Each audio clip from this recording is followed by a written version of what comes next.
पंच परमेष्टि भगवान की जय हो। आचार्य श्री गुरुवर कुंद कुंद महाराज की जय हो। आचार्य श्री गुरुवर विद्यासागर महाराज की जय हो। परम पूज्य आध्यात्मिक संत तीर्थोद्धारक निर्यापक श्रमण मुनि पुंगव श्री सुधासागर जी महाराज की जय। परम पूज्य मुनि श्री महासागर जी महाराज की जय। परम पूज्य मुनि श्री निष्कंप सागर जी महाराज की जय। मुनि संघ की जय। परम पूज्य गुरुदेव से मंगल देशना के लिए प्रार्थना। पूज्य गुरुदेव के चरणों में नमस्कार। संसार का ये सारा जो मेला है, ये मेला पुण्य पाप का है। पुण्य और पाप मिलकर के ये सारी सृष्टि को संचालित करते हैं। पुण्य पाप फल माई, इस प्रकार की स्थिति बनाई। जीव और पुद्गल नाचे या में कर्म उपाधि है। जीव और पुद्गल ये दोनों इस सारी सृष्टि के निर्माता है और कर्म उसमें उपाधि है, मध्यम है। और कर्म की जो चाबी है, पुण्य और पाप के तबले पर नाचती है यह प्रकृति। जो भी नर्तन करती है वो सब पुण्य पाप के तबले पर जैसी धुन, और पुण्य पाप का तबला हमारे हाथ में, फैसला अपने हाथ में है। हमें प्रकृति को कैसे नचाना है, कौन सा नृत्य देखना है, कौन सा नृत्य देखना है, वो तुम्हारे हाथ में। प्रकृति नाचने वाली है, प्रकृति नर्तन करती है। परिणामादि लखो परमठो, वहाँ द्रव्य संज्ञाकार ने कहा कि परिवर्तन जो होता है, दब्ब परियट रूपो जोसो व्यवहारो कालो, परिणामादि लखो बट्टन लखो या परमठो। जो वर्तना लक्षण है, परिणाम लक्षण है, वो काल उदासीन है। पाप का तबला बजाओगे, प्रकृति पापमय हो जाएगी। अब किसको दोष दें? प्रकृति पापमय क्यों नाची? प्रकृति से पूछा तो प्रकृति कहते आपने पाप का तबला बजाया, जो बजाओगे वही तो नाचोगे। प्रकृति अच्छी क्यों हुई? पुण्य का तबला बज गया, और तबला तुम्हारे हाथ में है, अपने हाथ में। इसलिए कुछ तबले हम बजा चुके हैं भूलवश, शौकवश, मौज और मस्ती में, अहंकार में। कभी कभी होता है व्यक्ति को गंदे कार्य करने का भाव होता है, वो कहता है इसका भी तो आनंद लो। कई लोग कहते पैसा है और शराब नहीं पी तो क्या मतलब है, ऐसो आराम नहीं मिला तो क्या मतलब है। कुछ गलत कार्य करने का मन होता है, क्योंकि कई लोगों का शौक होता है हमें हर चीज का अनुभव करना है। अनुभव के ऊपर उनकी जिंदगी टिकी रहती है। वे दूसरों की बात नहीं मानते, दूसरों के संबंध में नहीं समझते। एक हमने बहुत दिन पहले कहा था कि अनुभव के आधार पर तुम चलोगे, जो जो तुम्हें कार्य करना है पहले अनुभव करोगे तो पूरी जिंदगी निकल जाएगी, तुम कुछ भी नहीं कर पाओगे। बहुत सारे अनुभव हमें दूसरों से लेना पड़ते हैं, और दूसरों के अनुभव को हमें प्रमाण मानना पड़ता है, और उन्हीं के आधार पर हम अपनी जिंदगी को आगे बढ़ा देते हैं। तुम्हारा बहुत कुछ समय बच जाएगा। जैसे कोई व्यक्ति कहे इस गड्ढे में गिरने से क्या होता है, मैं गिर के देखूंगा। पहले तुम गिरोगे, हाथ पैर टूटेंगे, महीने 2 महीने पलस्तर बनेगा, फिर तुम कहोगे अब मैं गड्ढे में नहीं गिरूंगा। ये 3 महीने बेकार चलेगा। हाँ ठीक है, फिर ये 2-3 महीने बेकार चलेगा ना, वेदना अलग उठाइए। समझदार व्यक्ति कहता है नहीं मैं समय खराब नहीं करूंगा। पहले भी एक व्यक्ति गया था, वो भी गड्ढे में गिरा था, उसी से पूछे लेता हूं तो बताएगा भैया नीचे बहुत पत्थर हैं, बहुत कठिन है, वो तो मैं बच गया, पैर टूट गया, यदि सिर लग जाता तो मर ही जाता। अच्छा ये बात है, अपना रास्ता बदल दो, कितना समय बच गया। जिंदगी बच गई, समय नहीं बचा। जिंदगी बच गई, समय नहीं बचा। पूरी दुनिया के अंदर ऐसे कितने अनुभव हैं जो हमें दूसरों से लेना है, लेकिन कुछ मन चले होते बोले नहीं, मैं खुद शराब पी के देखूंगा, मैं खुद ये गुटखा खा के देखूंगा, मैं खुद ये पाप करके देखूंगा, देखें क्या होता है। बजा लेते हैं तबला, शौक होता है। एक बार बताते हैं कि एक उत्तर प्रदेश में एक ललितपुर गांव शहर है, वहाँ एक बांध है, वहाँ साइफन लगे हुए हैं। साइफन का अर्थ होता है कि वहाँ बांध के गेट नहीं खोले जाते। वो साइफन उस स्तर पर पानी जाता है, अपने आप वो पंखे चल जाते हैं और पानी बाहर फेंक देता है। एक ऑफिसर आया वहाँ, तो ऑफिसर की पत्नी ने एक जिद कर ली, जैसे साइफन के पहले तक पानी पहुंचता है उसके पहले ही वो गेट खोल देते हैं, क्योंकि साइफन अनकंट्रोल हो जाता है, उसको रोकने का कोई उपाय नहीं। एक बार चल गया तो रुकेगा नहीं वो, तो गेट खोल दे। उनकी पत्नी ने जिद कर ली कि नहीं, मैं साइफन चल के देखना चाहती हूँ। अब उसको नौकरी का सवाल, साइफन के पहले गेट नहीं खोलता है तो क्यों नहीं खोले। उन्होंने कहा कुछ भी हो, मुझे तो साइफन चलते देखना है। ऑफिसर जोरू का गुलाम था, वो नहीं समझ पाया कि स्त्री की अकल कितनी होती है। स्त्रियां हट एक बहुत खतरनाक हट है, सारी हटें समझाई जा सकती, स्त्रियां हट बहुत खतरनाक। साइफन चले, अनकंट्रोल हो गया, हजारों लोग बेघर हो गए, क्योंकि वो नाला, वो नदी शहर में से जाती है। बहुत नुकसान हुआ, वो सस्पेंड हो गया। लेकिन हो क्या गया, सस्पेंड होने से क्या होता है। कई बार स्त्रियों के कारण पुरुषों को बड़े संकट आते हैं। अब यही देख लो ना, ये तो ठीक है पंचम काल की बात थी। हमारी महासती विदेही सीता, वो सोने का मृग चाहिए, ले साहब, उसी पे जिद कर बैठे। एक जिद देखो कर, जिद बस सोने की शरण चाहिए। हाँ, अन्य दर्शन में जो ऐसा आया, वैष्णव दर्शन में सोने का मृग चाहिए। अब सोने के मृग के पीछे दौड़ रहे। वो लक्ष्मण ने गया तो उस पर जाके ऐसे, स्त्रियां अपनी बात मनाने में बहुत माहिर होते हैं, ऐसे तीख भरे शब्द कहती है कि पुरुष फौल जाता है। ऐसे चुन करके अश्लील शब्द देंगे वो, जहां तुम हिली जाओगे। लक्ष्मण ने बहुत प्रयास किया, लेकिन सीता ने जो तीख भरे शब्द बोले, वे बाणों से भी ज्यादा खतरनाक थे। लक्ष्मण को भी अपनी प्रतिज्ञा तोड़ना पड़े। स्त्रियों से मेरा कहना है कि पुरुषों को इतना बाध्य मत करो कि उनकी जिंदगी संकट में पड़ जाए, और तुम्हारी जिंदगी भी संकट में पड़ जाएगी, क्योंकि तुम्हारी सोच में वो सोच नहीं आ सकता। क्योंकि स्त्री जाति में एक गुण होता है आकर्षण का,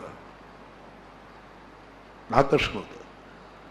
कोई भी वस्तु कोई नई देखेंगे, उसके प्रति उनका आकर्षण बढ़ता है, और वह आकर्षण को कोई मैट नहीं सकता। तुम कितना भी प्रयास करो, वो तुम्हारा दोष नहीं है, स्त्री पर्याय का दोष है।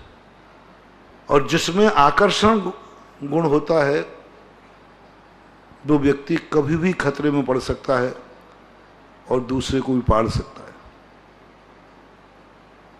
दूसरे को भी पाड़ सकता है। और दुनिया में आज तक जितने भी युद्ध हुए, ज्यादातर इसी कल से। ऐसी शक्ति जीव के अंदर है, कोई द्रव्य के अंदर इतनी नहीं, फिर भी जीव शक्तिहीन क्यों महसूस हो रहा है। फिर भी जीव कर्म क्यों इसको नचा रहे हैं। कर्म में है कितनी सी ताकत। बंधने वाला बड़ा नहीं होता, बांधने वाला बड़ा होता है। और आज ये क्या हो गया, जेलर जेली से डर रहा है। पहले जेलर जेली डरते थे, आज जेलर डरता है जेली से। यदि जेली शिकायत कर दें जेलर की, तो उस पर जांच बैठ जाती। बताओ कितना उल्टा जमाना आ गया। पहले जेलर निकल जाता था तो जेली कांप जाते थे, जेलर साहब निकल रहा है। और आज जेलर को चिंता है कोई जेलर मेरी शिकायत नहीं कर दे, क्योंकि मानवाधिकार में जेली की सुनी जाती, जेलर की नहीं सुनी जाती। कांपता है जेली। आज जेली पूछते हैं जेलियों से, क्यों भाई किसी बात की तकलीफ तो नहीं है? जेलर पूछ रहा है जेलियों से, जाके हर बैरक में जाके पूछता है, किसी जीव को तकलीफ नहीं, प्रतिदिन पूछता है। उसके अधीन हो गए। ऐसा ही हम बांधने वाले थे कर्मों को, कर्म बंधने वाले थे, हम जेलर थे, वो जेली थे। लेकिन क्या जमाना आ गया, आज जीव राजा कर्म से डर रहा है। जीव राजा कर्म से डर रहा है। हमें डर बैठे हैं कर्म से। लॉकडाउन करा दिया कर्म ने, मंदिर छुड़ा दिया कर्म ने। क्या विडंबना है, कर्म ने छुड़ा दिया सारा। एक ऐसे पाप कर्म का उदय आया, सब रखा रह गया। आज अपन कांप रहे कर्म से, असाता कर्मोदय नहीं आ जाए। पग पग पर चेत रहे, सोते समय सावधानी से सोते, कहीं रात में मर नहीं जाए। जागते समय एक एक कदम पे चलते हैं, अरे भाई सड़क पे मत जाओ कोरोना आ जाए। डर रहे हैं, 24 घंटे डर रहे हैं, 24 घंटे ऐसा भय बन गया। भगत लोग खड़े हैं, महाराज अंदर आ जाए, नहीं आना भैया, अरे रुको रुको भैया रुको, कोरोना है।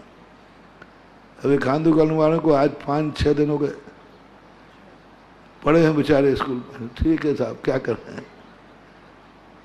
मैं भी डर रहा हूं, वे भी डर रहे हैं। उनको डर है कि कुछ भी हो जाए। हम हर नियम पालने को तैयार हैं। हमारे गुरुजी को कुछ नहीं होना चाहिए। किसी बड़े के लिए झुकोगे तो नौकर कहलाओगे, झुकाओगे तो, और छोटे को झुकोगे तो भगवान कहलाओगे। बहुत बड़ी बात। भगवान के देख लीजिए, झुक जाओ यहां पर, क्योंकि पुण्यहीन है। नाग नागिन को झुक गए भगवान, झुक गए भगवान। किसी एक भी बड़े आदमी, तीर्थंकर से बड़े की रक्षा जिसने की हो तो बता दीजिए। बड़ों की रक्षा करता है बॉडीगार्ड, छोटों की रक्षा करता है भगवान। छोटों की रक्षा करने वाला भगवान और बड़ों की रक्षा करने वाला नौकर, बॉडीगार्ड होता है। जितने जितने बड़े आदमी हैं, इनकी रक्षा करने वाले कौन होते हैं? बॉडीगार्ड। तीर्थंकर भी क्यों ना हो, यक्ष यक्षिणी, शासन देवी देवता, सब देखो, जब जब तुम बड़ों की रक्षा करने की बात आती है तो ये होती है। और बड़े जब छोटों की रक्षा करते हैं, आहा, क्या भगवान का रूप बन जाते। तुम बड़ों की कितनी सेवा कर लेना, वे तुम्हें भगवान मानने वाले नहीं हैं। और तुम बड़ों की थोड़ी सी दृष्टि कर देना, वो तुम्हें इसी पृथ्वी पर भगवान मानने लग जाएंगे। भगवान मानो। क्यों? कारण क्या है ये? नाग नागिन देखो, और किसी बड़े को बचाया होता, कितने नौकर, कितने सैनिक राजा को बचाते हैं। उस राजा ने आकर के कभी सैनिक का उपकार चुकाया? उदाहरण बताओ। कितने सैनिक राजा को बचाते हैं? कितने सैनिक?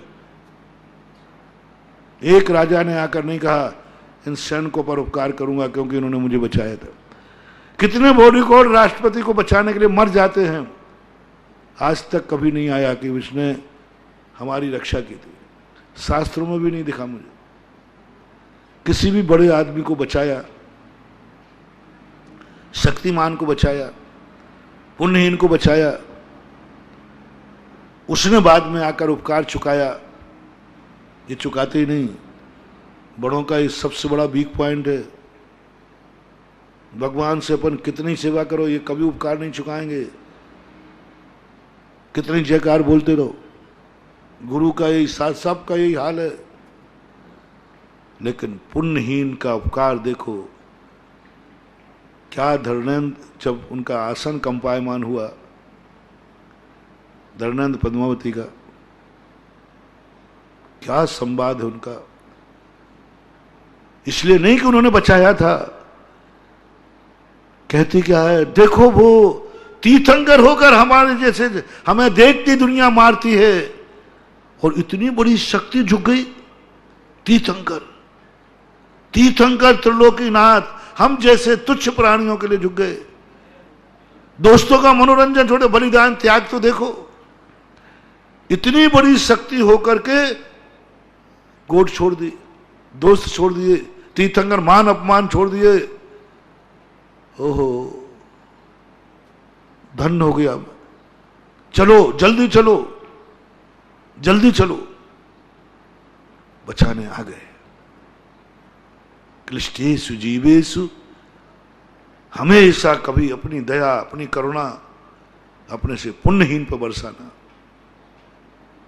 पुण्यहीन पर बरसाना, दो तुम्हारा एहसान जन्म जन्म तक नहीं भूलेगा। शास्त्रों में देखो, एक मछली 5 बार बचाई दयोदक महाकाप उज्ज्वल ज्ञान सागर महाराज ने। वो धीवर था ना, धीवर, उसने एक मछली दिन भर में, वही मछली आती थी और उसको तो मारना नहीं था, निशाना छोड़ दिया, 5 बार बचाया। उस मछली के जीव ने आगे दूसरी पर्याय में 5 बार मौत के मुख से बचाया उसे, 5 बार मौत के मुख से बचाया। बहुत बड़ी घटना है। एक मछली देखो, पुण्यहीन को बचाया। धीवर पुण्यवान था, धीवर शक्तिमान था, मनुष्य था, और मछली पुण्यहीन थी।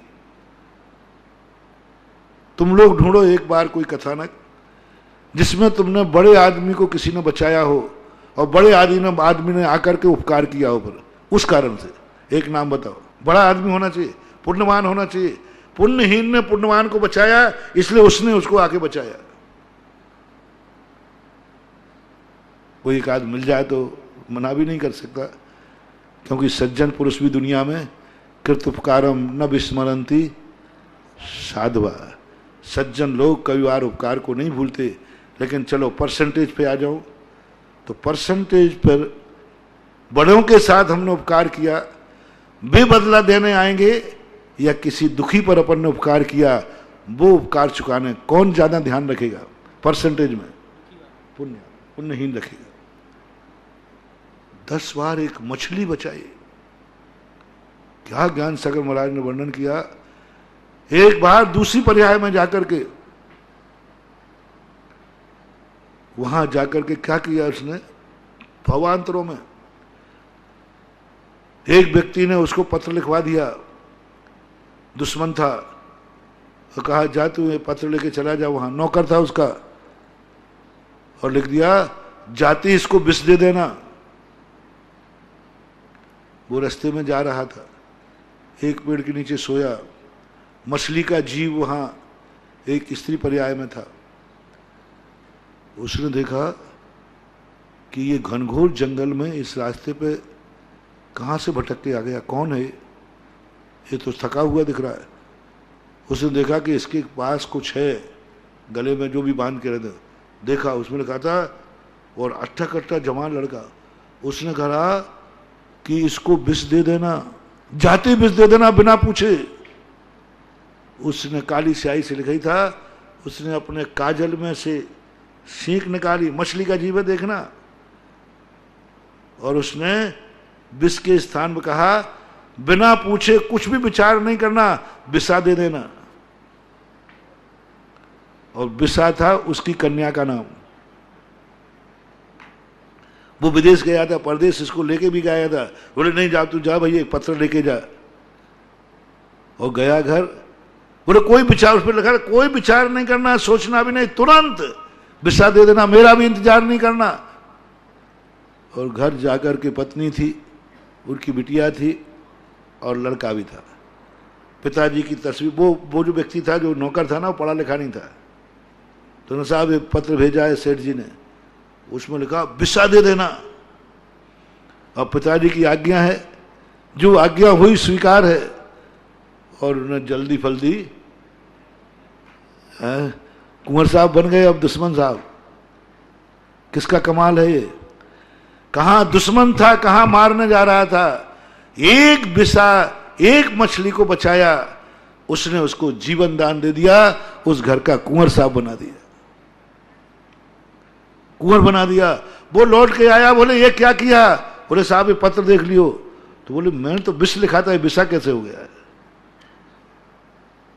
दयोदय काव्य छोटा सा चंपू काव्य है, पढ़ने लायक, गजब की शिक्षा मिलती है। परोपकार का ऐसा भाव आता है, ऐसा दया अनुकंपा भाव आता है, क्लिष्ट जीवों के ऊपर ऐसा आता है कि अपनी सारी शक्ति उन पर लगा दूं, जो अपने से पुण्यहीन है, कमजोर है, पढ़ो उसको। फिर दूसरी बार उन्होंने कहा ठीक है, वो जन्म पूर्व जन्म का बैरी था, उसने कहा कुंवर बन गया तो क्या हुआ, कुंवर बन गया तो क्या हुआ, मैं बेटी को विधवा कर लूंगा लेकिन इसको जिंदा नहीं रहने दूंगा। तो उसने बड़ा प्रेम जताया, प्रेम जता करके कहा देखो भाई शादी के बाद हमारे यहाँ एक जंगल में देवता है, उसको पूजा जाता है। और उसने वहां पर गुंडे तैयार कर दिए, बोले जो थाली लेकर आएगा पूजा की, बिना बेचारे मार डालना उसको, उचारी मत करना। अब वो तो बेचारा सीधा साधा था, उसे क्या मालूम अंदर की। और वो पूजा की थाली लेके जाता है, रास्ते में साले साहब मिल जाते, बोले जीजा जी आप कहाँ जा रहे हो?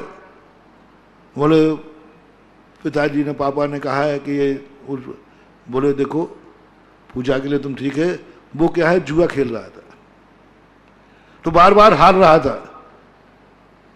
बोले जीजा जी आप बैठो यहां पर, ये काम तो मैं करे आता हूं।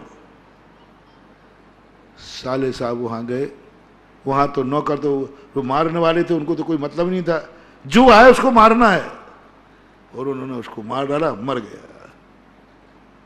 ये क्या हुआ? मरना कुंवर साहब को था, वो मर गए। बेटा अब भी कसाई नहीं छोड़ी, अब भी कसाई नहीं छोड़ी, कसाई फिर बनी। गजब की बात, अंत में फिर कसाई बनी, पत्नी की सहायता मांगी उसने, और सास ससुर ने मिलकर के कुंवर साहब को मारना, मैं जिंदा जब ही रह सकूंगा, नहीं तो मैं सुसाइड। पत्नी ने बहुत कहा कि अपनी बिटिया विधवा हो जाएगी, बोले या तो पत्नी बेटी विधवा होगी या तू विधवा होगी, वचन ले लिया उससे, या तो बेटी विधवा होगी या तू विधवा होगी, मैं मरूंगा, इसको मारे बिना मैं जिंदा नहीं रह सकता। तो क्या करे, भोजन बनाए, लड्डू बने, और जहर मिला दिया उन लड्डुओं में, और मिला करके रख दिए, मिला करके रख दिए। बोले ठीक है। उस दिन पता नहीं कुंवर साहब कहाँ चले गए, बाहर कहीं भी ले जाए। और वो पत्नी जो थी, मतलब उसकी सासू थी, वो किसी कार्य में व्यस्त हो गई। अब वो पिताजी आए, पिताजी ने कहा बेटी मुझे बहुत जल्दी राजकार्य से बाहर जाना है, कुछ खाने को रखा है क्या? अब बेटी को तो मालूम था नहीं। उन्होंने कहा हाँ मम्मी ने अभी कल ही लड्डू बनाए थे, कल ही मम्मी ने लड्डू बनाए थे, वो रखे। बोले जल्दी दे दे, जो है सो है। जो लड्डू कुंवर साहब को बने थे वे ससुर साहब को परोस दिए गए, जैसे ही खाया मर गए। और इन तीनों कोर्सों में कौन बचाता रहा, कौन सा पुण्याड़े आता रहा? एक बार मछली को 5 बार छोड़ा था। 2 घटनाएं और हैं, महाराज ने 5 दिखी हैं। 5 बार बचाया, और अंत में यही निर्णय हुआ। महाराज से पूछा मैं कैसे बचा 5 बार? बोले तूने एक मछली को 5 बार जीवन दान दिया था। एक दुखी आदमी पे दया करना। मछली ने तो सोच लिया था कि मैं पकड़ने के बाद बचने वाली नहीं हूं, और जैसे ही बचाया उसको छोड़ा, मछली कहती ये जरूर देवता है, ये जरूर भगवान है, मुझे तो आज तक किसी ने पकड़ा, मछली को पकड़ने के बाद कोई छोड़ता है क्या? लेकिन इसने पकड़ लिया, पकड़ करके छोड़ दिया, और 5 बार पकड़ी गई मैं, और 5 बार छोड़ा। उसकी आनंद, उस मछली का आनंद, उसका जो बचने के बाद मौत के मुख से जो बच के आता है, उसके आनंद की कल्पना करो। हैं? कोरोना के बच के जो आ रहा है अभी, वो सुनाया था ना कल परसों खांदू कॉलोनी में, है ना? अरे कोरोना से सबने विदा कर दिया थी, गया काम, सब दस्खत मस्खत हो गए थे। क्योंकि जिस उम्र में वो गया है उस उम्र वाले लौट करके नहीं आते। मालावर थे, कौन थे? कोई लौट के नहीं आते। और जब वो ठीक होके आए तो जो मुझे प्रदीप ने दिखाया था, ओहो ऐसा सजावट तो कहो किसी की शादी में नहीं हुई हो। ऐसा आनंद आ रहा, ऐसा घर घर सजाया, घर घर। और बुढ़े को कहो कभी किसी ने जन्मदिन भी ऐसा नहीं मनाया हो किसी ने। आरती उतरी उसकी, लोग ताज्जुब कर गए। मरता व्यक्ति जिंदा रहता है तो उसका आनंद कितना आता है। जिसको सामने मौत दिख रही हो उसको बचाओ, उसको बचाओ। इसलिए मैंने कहा था 1 लाख गायें दुधारू पालना और एक गाय उसको पालना जिसकी मौत निश्चित हो चुकी है, कसाई के हाथ में पहुंच चुकी है। कसाई के हाथ में पहुंच चुकी है, मौत निश्चित है, कोई नहीं टाल सकता। ऐसी गाय को, एक को तुम बचा दो तो लाखों गायों की अपेक्षा से वो एक गाय तुम्हारी जिंदगी में ऐसी दुआ देगी, क्योंकि उसको सामने मौत दिख रही थी और तुमने मौत के मुख से निकाल लिया। मछली संगी पंचेंद्री होती है, मछली संगी पंचेंद्री होती है। वो जब जाल में फंसती है तो वो निश्चित मान लेती है कि मेरी मौत निश्चित है और उसको जीवन दान मिल जाए तो ऐसा ही आनंद होता है जैसे मालावत जी के जिंदा रहने पर पूरे परिवार को आनंद आए। और उसको तो कितना आनंद आ रहा होगा जो बच के आ गया, जो ये सोच के अच्छे अच्छे लोग आजकल कोरोना में अस्पताल जा रहे हैं ना, तो 50% तो भी घबराहट में ही है। अब लौट के आऊंगा कि नहीं आऊंगा, लौट के आ गया, आनंद देखो। हो महानुभाव, करुणा बरसाओ उन जीवों पर, उन लोगों पर जिनकी मौत निश्चित है, उनको बचाओ। नाग नागिन को उनको बचाओ जो मरने वाले हैं, कोई नहीं बचा सकता। और नाग नागिन ने क्या सोच लिया था, क्योंकि आगे क्या थी अग्नि, पीछे क्या था बंद, तो उन दोनों तो क्या सोच रहा था, मेरा मरना निश्चित है, कोई बचा नहीं सकता। उनको बचाया पारसनाथ ने। तब नाग नागिन ने सोचा मैं कभी बच सकती थी, नहीं बच सकती थी।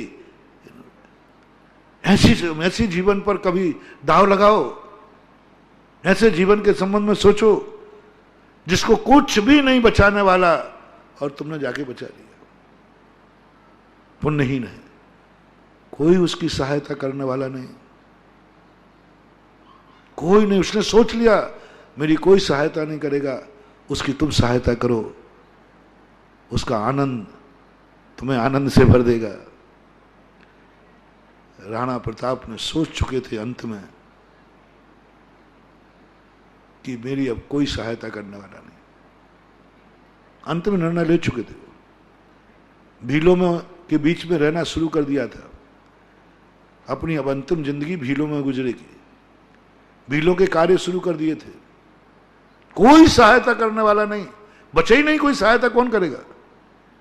3 प्राणी के अलावा कोई भी नहीं बचा। सारी सेना मारी गई। सारी सेना को जब बंदी बनाया ना, जब राणा प्रताप भागे, क्या दुर्दशा की, सेनाओं के हाथ काट दिए, पूरी सेना के। अंगरक्षक भी नहीं बचा राणा प्रताप का, प्रधान सेनापति भी मारा गया, कोई रिश्तेदार नहीं बचे, कोई पूर्वज नहीं बचे, सब खत्म हो चुके थे। राणा ने नियत कर लिया था हम हमेशा मजदूर बनकर ही जिंदगी बीतेगी। रानी ने भी कर लिया, सबने मन बना लिया। ऐसे समय पर जब भामाशाह ने सहायता की, भामाशाह तो उस समय जो आनंद की अनुभूति हुई राणा प्रताप को, ऐसे समय पर भी कोई मेरी सहायता कर रहा है। अरे टका में टका, धक्का में धक्का। हर व्यक्ति बड़े आदमी की सहायता करता है। मैं आप लोगों से पूछता हूं, हो खांदू कॉलोनी वालों, अशोक बाबू बता, आपको पता चला है, तेरा नाम भी अशोक है ना? अशोक पाटनी को 1 लाख रुपया चाहिए। बोलते नहीं हो? नाम किसका लिया मैंने? तुमसे चाहिए। और उन्होंने कहा कि अशोक 1 लाख रुपया हो, तुम कितनी जल्दी दे दोगे? जल्दी बोलो। और पत्नी को और पता चल जाए तो कहते पाटनी जी ने माने, अरे पाटनी ने माने, ये लो पकड़ो, दो, तुम दो, जैसे बनेगा दे दोगे। कोई मना नहीं करेगा, मुझे तो पक्का है कोई मना नहीं करेगा। लेकिन एक ऐसा परिवार जिसको किसी ने 1 रुपया भी नहीं दिया, दर दर की ठोकर खा के आ चुकी है, भिखारन माँ है,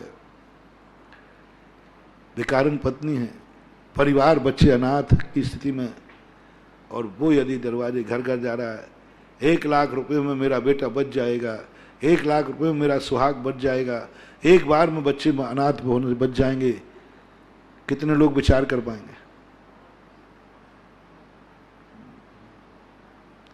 और उनको 1 लाख बड़े आदमी को देने से कोई फर्क नहीं पड़ने वाला, खबर लेके भूल ही जाए।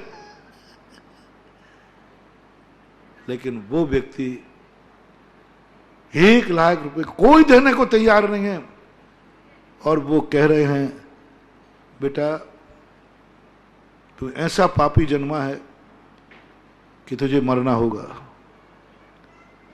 ना 1 लाख रुपया मेरे पास है, पूरी जायदाद ने कुछ भी नहीं, और पुण्यात्मा कोई देने वाला है नहीं। वो एक सुनाते हैं ना, हमने एक बार सुनाया तुम्हें, कोई देने वाला नहीं, तुझे मरना पड़ेगा। पत्नी से कह दिया था बेटे तुझे तो विधवा होना ही है, बेटा तो मरेगा। डॉक्टरों ने कह दिया, बच्चों ने मन बना लिया कि मुझे अनाथ होना पड़ेगा, सब निश्चित कर चुके हैं, और सब बस यही इंतजार, सब ने तैयारी कर ली। ऐसे समय पर कोई पहुंच जाए सहायता करने, तो बताओ भैया, सवाल 1 लाख रुपए का नहीं, 1 लाख तो अपन किसी ना किसी को दे दे, इसमें कोई फर्क नहीं पड़ता। वहां क्या होगा? उनकी दुआ का आनंद बताओ क्या है? मां कहेगी बेटा बच गया, पत्नी कहेगी सुहाग बच गया, बच्चे कहेंगे हम अनाथ। अब उनके आनंद का पार बताओ, बचना था नहीं। दुनिया में बहुत विचित्र है। एक भिखारी 3 दिन से भूखा था, कुछ नहीं मिल रहा था, हिम्मत भी नहीं थी। एक बोर्ड लगा था, कोई बोर्ड अच्छे व्यक्ति का लगा था, जैन का था, ब्राह्मण था, उच्च गोलिन था। उस भिखारी ने मन से कहा कि देख, इतना साहस किया है, 1 रात और गुजार ले। अब मैं ऐसे दरवाजे आ गया हूं, सुबह होते ही सेठ जी आएंगे और खाने मिलेगा, पक्का है। लेकिन कौन, सब जानते हैं दुनिया, बोर्ड अलग होते हैं और अंदर की परिणति अलग होती। सुबह कैसे ही उठा, मन को उसको हिम्मत आई, हिम्मत करके उठा, सेठ जी बोले मोए मैं 3 दिन से भूखा। सेठ जी ने कहा चले आते हो भिख मंगे, एक धक्का दिया। सुबह से तुम्हारे दरवाजे दुकान खोलती भिखारी आ जाए, दुखी आ जाए, गरीब आ जाए, तो तुम्हें कैसा लगता है? लो तुम्हें भविष्य बता रहा हूं मैं। हो भाभी देवताओं, हो भाभी स्वर्ग जाने वालों, हो भाभी नारकियों, सुनो, गरीब यथार्थ में गरीब है, भिखारी है, दुखी है, दुकान खोलते ही आ गया, अभी बोनी नहीं हुई है और देना है कुछ। कैसा लगा? क्या करोगे? 90% बताओ, बुरा लगेगा? सब क्या, सब बिगाड़ दिया, सब नाश कर, दुकान खोलते चले आते भिखमंगे। कुछ सेठ की कहानी नहीं, हम सब सेठों से कह रहा हूं। मौनी करते दुकान खोलते ही वो आ गया तुरंत ही, अभी कुछ भी नहीं, अभी तो ताला ही खोलने के बाद अंदर गए थे और भिखारी दिख गया। लो फैसला सुनो, यदि तुम्हें क्रोध आ गया, उसको अपशगुन मान लिया, बुरा मान लिया, तो जाओ तुम भावी नारकी हो, तुम इस दुनिया में दाना हो और मर करके भी दाना होगे। और यदि तुमने सगुन मान लिया, आज प्रभु, आज मेरा दुकान का व्यापार एक जीव को बचाने से होगा, करुणा से होगा, दया से होगा, एक पेट की आग बुझाने से होगा।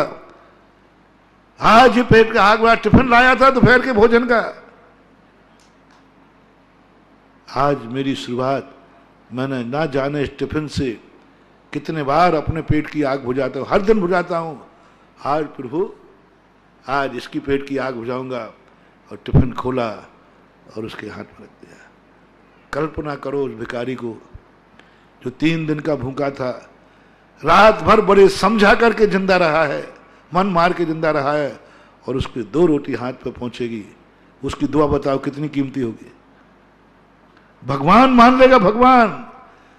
जैसे तुम टिफिन खोलोगे, बोले नहीं ये मनुष्य नहीं हो सकता, ये देवता है, देवता। और हाथ पे आगे खाएगा, ना जाने कितने बार देवता बनाएगा वो तुम्हें, कितने बार देवता बनाएगा।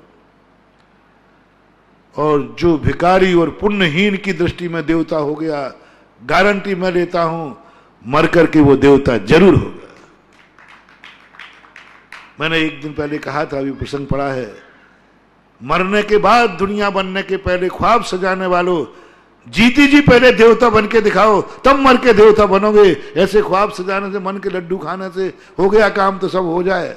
कौन देवता नहीं बन, कौन स्वर्ग नहीं जाना चाहता, कौन स्वर्ग नहीं जाना चाहता। लेकिन स्वर्ग मिलेगा किसको? जो पहले यहां स्वर्ग बनाओ, पहले यहां देवता बनो। बड़ा आदमी तो तुम्हें देवता मानने वाला नहीं है, पुण्यवान तो तुम्हें देवता मानने वाला नहीं है। तुमने 1 लाख रुपया दे दिए तो क्या वो देवता कह देगा? नहीं कह, देवता तो नहीं मानेगा। तुम भूखे को, पेट भरने वाले को कितना ही खिलाओ,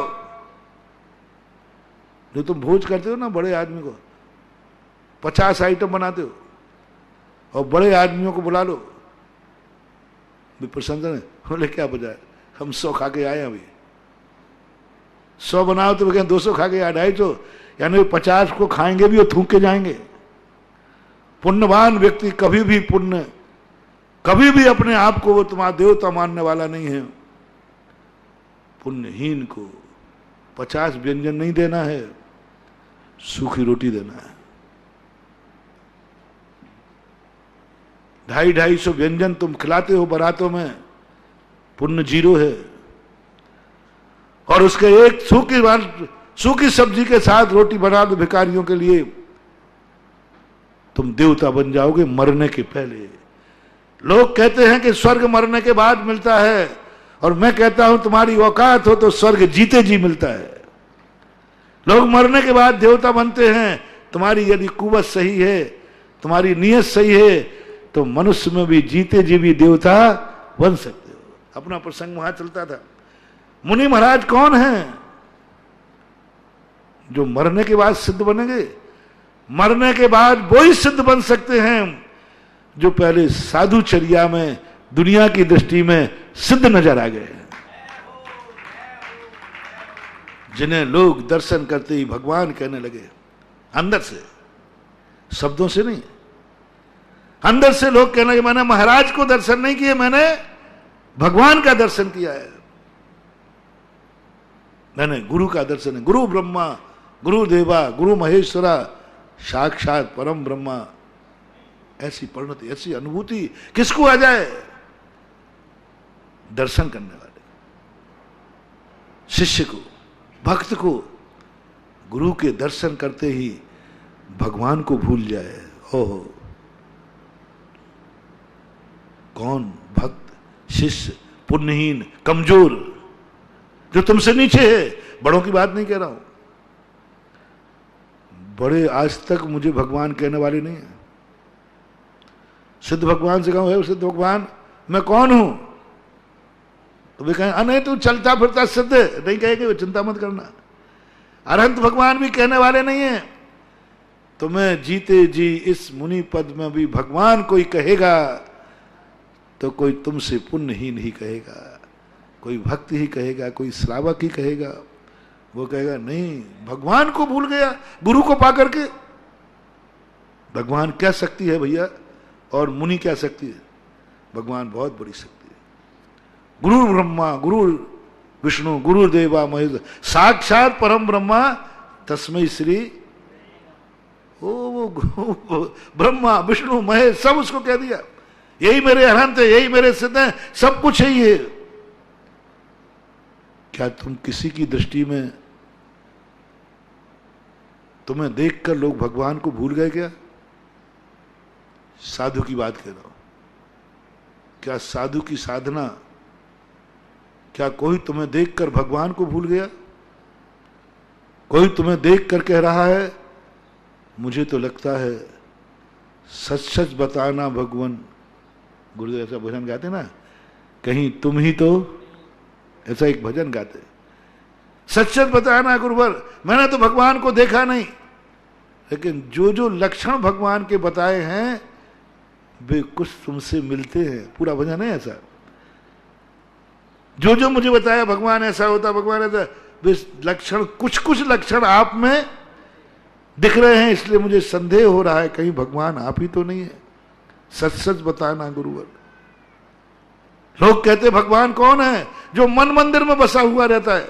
एक उसमें एक कड़ी ये भी है, लोग कहते हैं कि मन मंदिर में बसा भगवान, तो मेरे मन मंदिर तो आप ही बसे हो, इसलिए भगवान आप ही हो। पूरे भजन का अर्थ देखना उसका क्या गजब।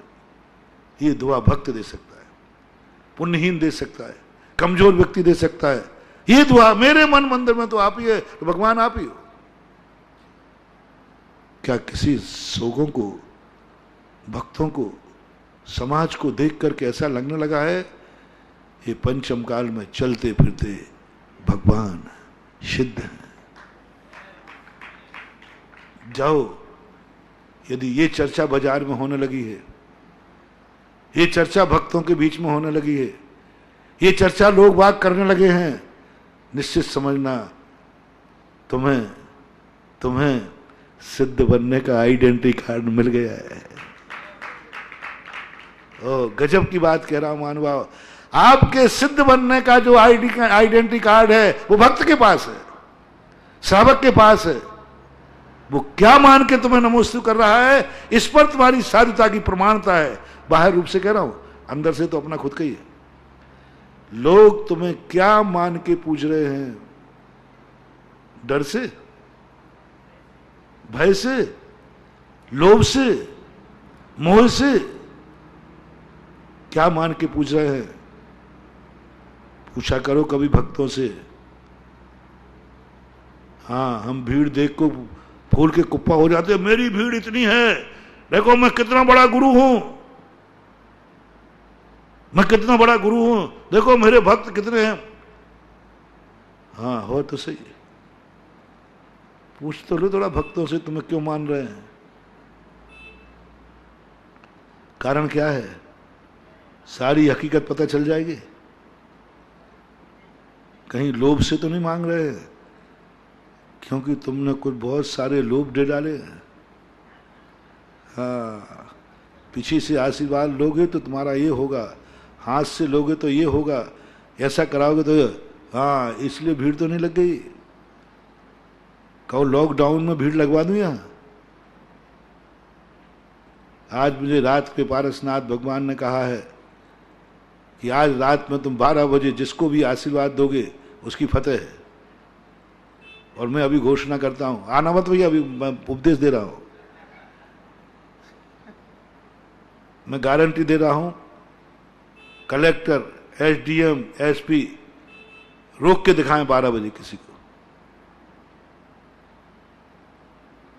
कहां कहां से अंदर आ जाएंगे?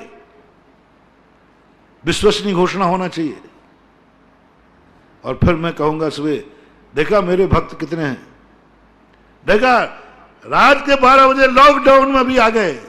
अरे मत कर रहे अहंकार, ये तेरे लिए नहीं आए हैं, ये लोभ कसाय से आए, लोभ भाव से आए। कितने % मान लो लोग मंदिर आ रहे हैं, लोग गुरु के पास आ रहे हैं, लोग नमोकार मंत्र की जाप कर रहे हैं, धर्म कर रहे हैं, लोभ से कितने % मान लो? कितने % मान लो जो डर से कर रहे हैं, नहीं करूंगा तो मैं दुर्गति में जाऊंगा, नरकों में पड़ूंगा, ये हो जाएगा, वो हो जाएगा, अरे चलो भाई कर ले, आ रहा हूं महाराज। ध्यान रखना, मंदिर नहीं गया तो नरकों में पड़ेगा, नरकों में। अरे महाराज जी अभी आ रहा हूं, आऊंगा आऊंगा, आ रहा हूं। डराओ मत, धमकाओ मत, पूछो अंदर चेतना से, कहीं ये धर्म भय से तो नहीं हो रहा है? हमने देखा है ऐसा करके। नहीं, इसमें तो कोई मूर्ति में कोई ना कोई अतिशय दिख रहा है, ना मूर्ति में कोई दम है, फिर तेरा मन क्यों लगता है यहाँ और सबका उधर लग रहा है? पता किया, बोले महाराज जी अपन नहीं बनवाई थी, अपना बेटा डाकू भी अच्छा लगता है माँ को। डाकू जब मरता है ना, सारा नगर खुशी मनाता है, माँ रोती है। माँ से कहा, माँ डाकू मर गया। बोले होगा तुम्हारा डाकू, मेरा तो बेटा है। वो बेटे से ज्यादा नहीं सोच सकती, मोह में अंधी है। ऐसे ही तुम्हारे लिए जब तुम्हारा मन बनता है, ये मेरा मंदिर है, मेरा मकान है, मेरे महाराज हैं, मेरे गांव के महाराज हैं, मेरी जाति के महाराज हैं, मेरे प्रांत के महाराज हैं, इससे भी राग जग जाता है। हाँ, महाराजों के प्रति जागता है, अरे ये मेरे महाराज हैं, मेरे गांव के महाराज हैं, मोह बढ़ गया। महाराज के प्रति नहीं बढ़ा वो। कितने % है? यदि सादा डिसेक्शन करोगे, हे साधु महाराज, हे मंदिरों में भीड़ देखकर धर्मात्माओं का निर्णय करने वालों, ये धर्मात्माओं का थर्मामीटर नहीं है। कितने लोग आते हैं, हे भगवान है और मुझे भगवान बनना है। सच्चे मायने में ये गुरु हैं। मेरे न चाहे कछु और ईस, रत्नत्रय निधि दीजे ऋषिस। मेरे कोई चाहे नहीं, मैं तो रत्नत्रय की पूजा कर रहा हूं। कोई चाहे नहीं, कोई विकल्प ही नहीं मेरा, मां रत्नत्रय। ऐसे भक्त के मन में कितना आ जाए कि मैंने तो भगवान देखा नहीं है, मुझे तो गुरु ही भगवान नजर आते हैं।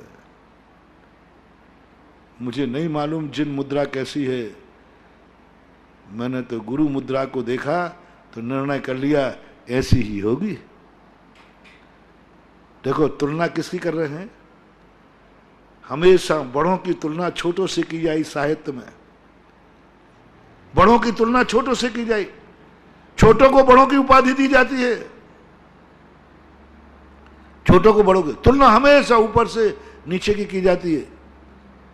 चंद्रमा बहुत चमकता है, चंद्रमुखी कन्या। शेर बहुत दहाड़ता है, साक्षात शेर। हमेशा जो बड़े की उपमा दी जाती है। और यहां कौन की उपमा दी जा रही है? छोटी की उपमा को बड़े से पहचान रहा है। भगवान कैसा था ऐसा नहीं, जैसा मेरा गुरु की मुद्रा है ना, ऐसे ही होगा भगवान। आप देखो मुनिराज हैं, गुरु हैं, छोटे हैं, लेकिन किसकी तुलना कर रहा है? ऐसे ही होगा भगवान। कैसा? जैसे मेरे गुरु हैं। क्या कोई सच्चे भक्त ने तुम्हें देख करके भगवान का भ्रम हुआ है? भगवान का भ्रम हुआ है क्या तुम्हें देख करके? देखा तुम्हें है और उसको भ्रम हो गया कि मुझे तो लगता है यही भगवान है।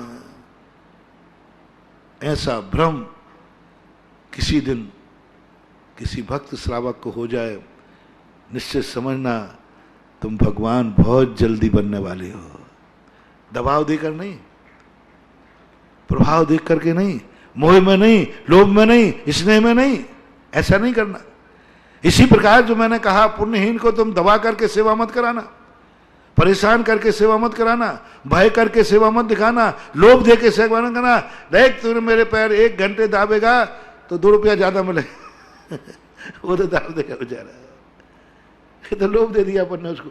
नौकरों को आप लोग देते ना कि ये काम इतना करेगा तो इतना मिलेगा, करेगा बेचारा? नहीं, मैं कह रहा हूं कभी बड़ों को भी लोभ देना पड़े तो दे देना, लेकिन छोटों को लोभ देकर मत फंसाना। बड़ों को लोभ देने के लिए तुम्हें फंसाना पड़े तो फंसा देना, क्योंकि मुझे विश्वास है वो बड़े हो फंसेंगे ही नहीं। इसलिए मैं कह रहा हूं कभी तुम्हें गाली देना हो तो बड़ों को दे देना, क्योंकि मुझे मालूम है वे गाली का बुरा। कभी झगड़ा करना हो तो बड़ों से कर लेना, वो ज्यादा कसाई नहीं रखते। बड़ों से झगड़ा करोगे ना तो बहुत ज्यादा कसाई नहीं करें। ज्यादा बड़ा होगा तो तुम उसको एक थप्पड़ मारोगे, 3-4 मार के निपटा देगा वहीं के वहीं। बड़े आदमी से झगड़ा करना वहीं के वहीं निपट जाता है। बड़ा आदमी कभी छोटों की बातों को अपने दिल में नहीं रखता, कसाई नहीं बांधता। आज तक जितने बैर बांधे हैं छोटों ने बांधे हैं, बड़ों ने आज तक किसी के बैर नहीं बांधा। समर्थवान व्यक्ति बैर क्यों बांधेगा? वो तो तुरंत निपटा देगा। इसने गाली दी है, गया उसके दांत तोड़ के रख दिए हाथ पे, चल निपटने आते।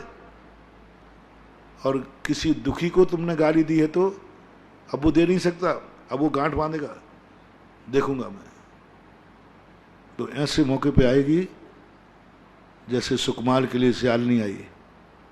उस समय तो लात मार दी सुकमाल ने, वो कुछ नहीं कर पाया, कुछ नहीं कर पाई। वो गांठ बांध ली। जब वे मुनिराज बने सियालनी बन के खाया। आज तक एक बड़े आदमी ने बताया जो छोटे आदमी से बैर साधा हो। मेरे तो प्रश्न ऐसे होते।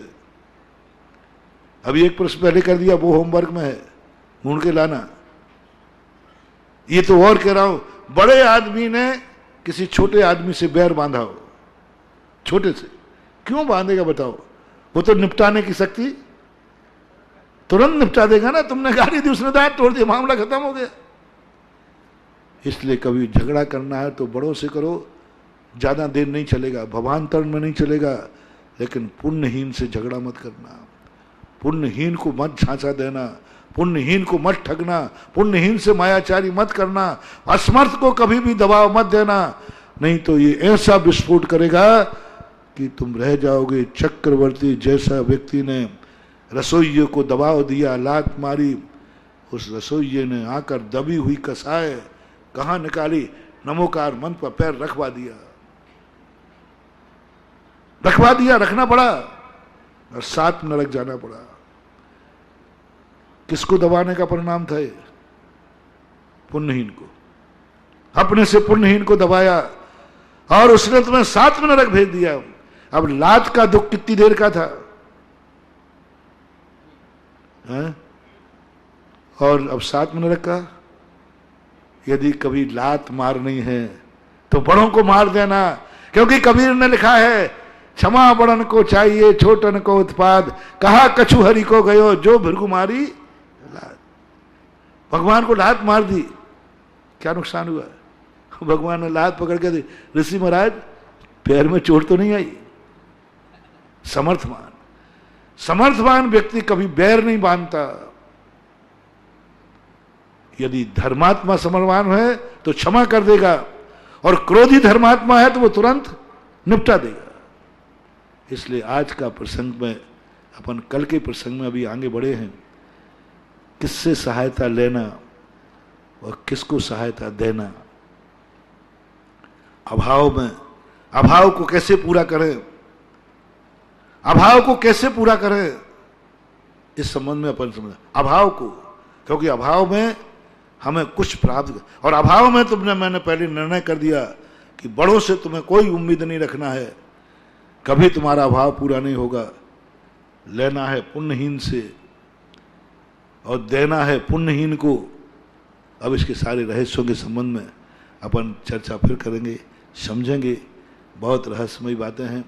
इस सृष्टि को, इस जिंदगी को, इस दुनिया में कैसे जीना है, उस जीने की कला को मैं सिखा रहा हूँ।